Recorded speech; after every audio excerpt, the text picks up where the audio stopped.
we started with just two goals, two things we were going to focus on. Number one was being a church that anyone could come to. And doing that, I know that there are those who won't come here because we're accepting all those other kind of people. You may have been in a church like that. We want to be a church where it doesn't matter what you're wearing. We want to be a church that doesn't matter if you come in sober or high, as long as you come in. Doesn't matter if you're married, single, divorced, living with somebody, living with 12 somebodies. You're welcome here.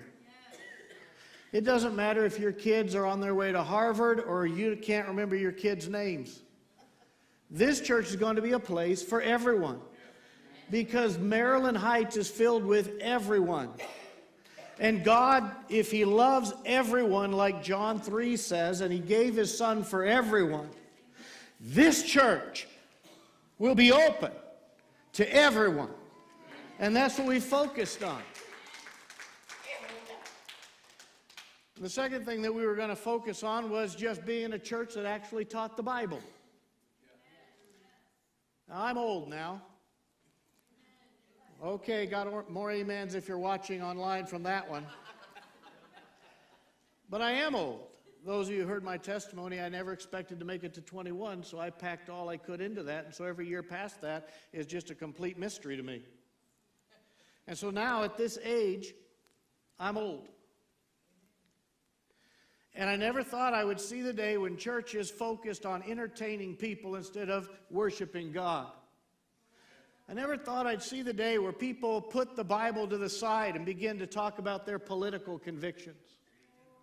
I sure never thought I'd see the day where they put biblical standards aside and turn churches into social experiments instead of God's house. But that's what our country has become. Just like the Bible talks about those groups who were a remnant, the small group of faithful men and women who stuck to God while the others twisted scriptures to meet their own needs and went out and turned churches into entertainment systems. There was a remnant who still believed that God had a mission and we were supposed to be a part of it. So a year ago when we started, that was our goal. You come. You're messed up? Come. You don't know what's going on? Come. You're still hungover from last night? Come. You plan on doing something you know is wrong after you get here? You come. Everybody's welcome here. And we're going to teach the Bible. I joke with people that I'm not that smart, so I can't talk about other stuff. I have to have notes. That's called the Bible. But the truth of the matter is, I have lived my life by my own standards. I have walked my own way, and I have reaped the consequences for that. But on that day when Jesus saved me,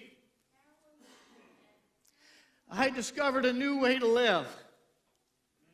And it is bound up in 66 books we call the Bible. And yeah, it might be old-fashioned. It may be out of style. It may not attract a whole bunch of people to sit in the pew and listen. But it has saved my life. It transformed my marriage. It has saved the way I deal with my children. And I want God's blessings that have come to me because of the Bible to be on you. And the only way to do that is to hear the Word of God taught. So that's what we do.